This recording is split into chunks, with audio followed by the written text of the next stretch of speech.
I guess in pseudo-independent comic news, WWE Samoa Joe to make his comic writing debut in, I think it's WWE number 13, right? Yes, sir. Interesting news. I mean, this is a guy who's really into games and comic books. He did a voice in the Telltale Game of Thrones game. So he's somebody that's been... Yeah, he was one of the voices in the game. I'm going to have to look up clips of that. Cause that I think he debuts in episode number 4. Or episode number 3, something of that nature. But this is a guy who's really into comics and games, and it just seems like a natural extension for him, kind of like when CM Punk was writing Thor. It just seems like a natural extension for him to try to branch out into other things, and I'd have liked it more if it wasn't him working on a WWE comic, because who's reading the WWE comic? But beyond that... A lot of people, actually.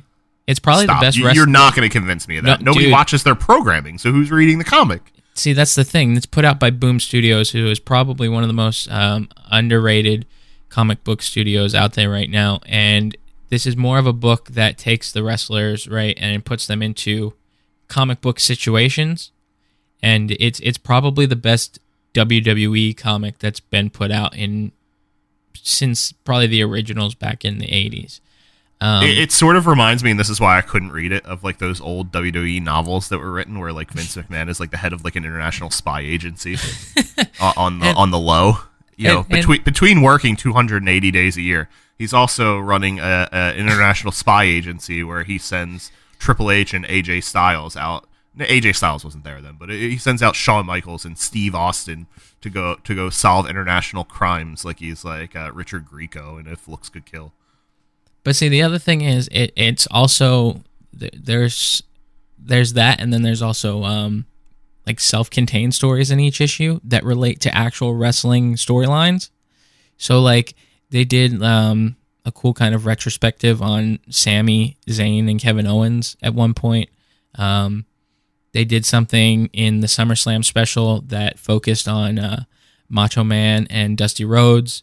So I mean, it seems like they're also kind of just adding some filler story or backstory to certain things, which I kind of like. And I believe it says here that this story that Joe's writing is actually going to pertain to him joining Monday Night Raw.